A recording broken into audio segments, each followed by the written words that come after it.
So pinalitan ko yung headlight ng halogen to LED. So kapag high beam, wala na yung indicator, high beam indicator sa dashboard. Yan. So wala na siya. Yan. So bumili ako ng resistor decoder para sa LED headlight. So tingnan natin kung mag-work. Load resistor sa Shopee, ceramic yung nakakonect sa bulb, and then plastic yung naman yung naka-connect direct sa electrical system natin. So H4, 3 pins siya, para siya sa H4 na bulb. Ayan, so simula nung nagpalit ako ng LED, nawala yung high beam indicator kasi nga LED consumes less power as compared to halogen. So kapag ka LED, hindi ma-distinguish ni electrical system alin yung high, alin yung low. Kasi nga konting-konti lang yung power na kinukonsume niya. Unlike sa halogen na nag-consume siya ng 80% more power. So alam ni electrical system which beam, kung high beam ba or low beam, kaya mag-i-indicate dun sa dashboard kung high beam, naka-high beam siya.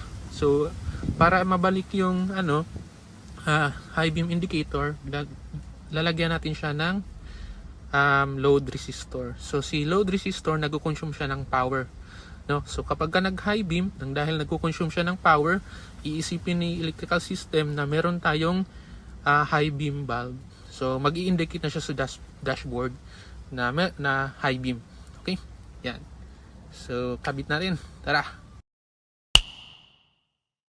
So ayan, reflectorized yung headlight ng sasakyan, kaya malalaman mo agad na H4 yung gamit niya.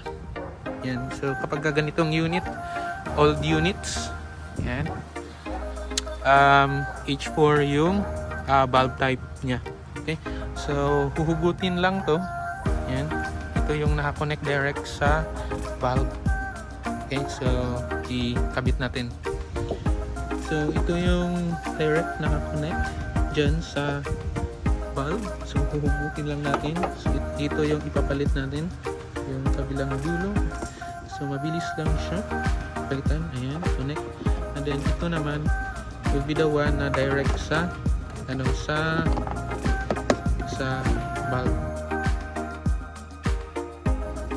So itong parang box, iinit yan. So pagka nagkabit, as much as possible hindi siya didikit sa anumang plastic. Yan. So metal naman to, as much as possible hindi siya dapat nakadikit sa plastic.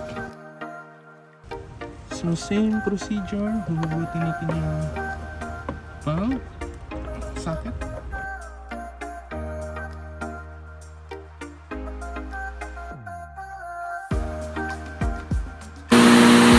I-test natin yung headlight, if bumalik na ba yung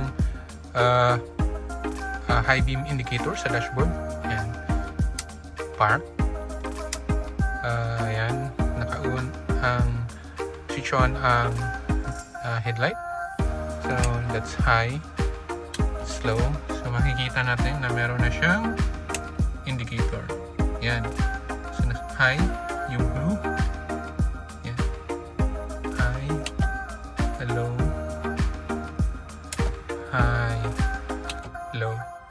And napansin ko din na mas bright yung beam nung ilaw sa harap. Ayun. So that's it for this video, guys. So thank you for watching and peace.